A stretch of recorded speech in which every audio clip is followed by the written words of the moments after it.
Every person, every culture, every nation have their own treasure. For the Ashanti, that treasure wasn't gold or ivory or even land. It was a stool said to have fallen from the sky, carrying the soul of an entire nation. And when a foreign power tried to claim it, one woman, a queen mother, not a warrior, picked up the sword and changed the course of history. This is Legends Untold, and I'm your host, Whimsical Amy. And today we journey into the heart of Ghana, where courage sat higher than any throne. The story of Yaa Asantewaa, the lioness of the Ashanti. Yaa Asantewaa was born around 1840 in a small Ashanti town called Besesi. She was not born into wealth, but into responsibility. Her brother, Kwasi Afrane, became the chief of Ejisu, one of the great states within the Ashanti Empire.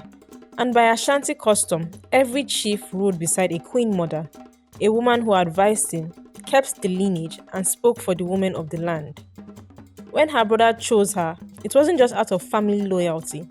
It was because she had wisdom and fire. She was known for her sharp judgment, her bravery, and her ability to stand before elders and not flinch. So when he died, the stool of Ejisu passed to his grandson, but the heart of Ejisu stayed with her. From that day, she became the Queen Mother of Ejisu, not by inheritance, but by strength.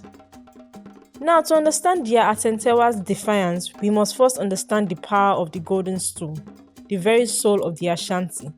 Hundreds of years before her birth, a high priest named Okomfo Anokoye, the spiritual co-founder of the Ashanti kingdom, called down the stool from the sky. Witnesses said it descended in a cloud of white dust and light, gently landing on the lap of King Osei Tutu, the first Ashanti ruler. It wasn't a seat for comfort, it was a throne of spirit. Inside it, they believed lived the Sunsum, the collective soul of all Ashanti people, past, present, and unborn. To sit upon it was unthinkable, even kings bowed before it. It was a covenant between ruler and people, a sacred symbol that no hand unworthy could touch it. By the late 1800s, the Ashanti Empire was struggling. The British had captured King Prempeh I and exiled him to Seychelles.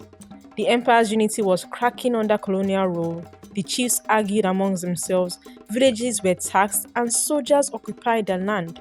In 1900, the British governor, Frederick Hodgson, called all the remaining Ashanti chiefs to a meeting in Kumasi. His demand was simple and blasphemous.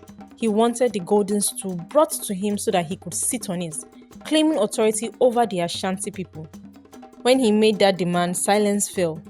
The chiefs looked down, some trembled. To refuse could mean death, to obey meant spiritual doom.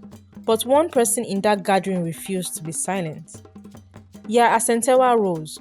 She was no warrior, no general, but her voice carried like thunder. She looked around at the frightened men and said, "How can the bravery of the Ashanti be gone so soon? If you, the men of Ashanti, will not fight for your king, for your children, for the golden stool, then we will. We, the women, will fight until the last of us falls on the battlefield." That single moment changed everything. The men found their courage again. The chiefs rallied, warriors gathered from every village. The women, led by Yaa Asantewaa, prepared charms and food for battle. She was made the commander of the Ashanti army, the first woman in their history to lead her people to war. The British called it the War of the Golden Stool. Yaa Asantewaa fought not from behind, but beside her warriors. They say she dressed in battle clothes, rifle in hand, and tied charms around her waist, talismans said to make her bulletproof. In one battle, she climbed the hill to the fort and shouted across enemy lines, "Come for the stool if you dare." For months, her army surrounded the British fort in Kumasi, cutting off supplies. The colonizers were trapped, starved, and terrified. The Ashanti drums beat every night, echoing like thunder in the dark.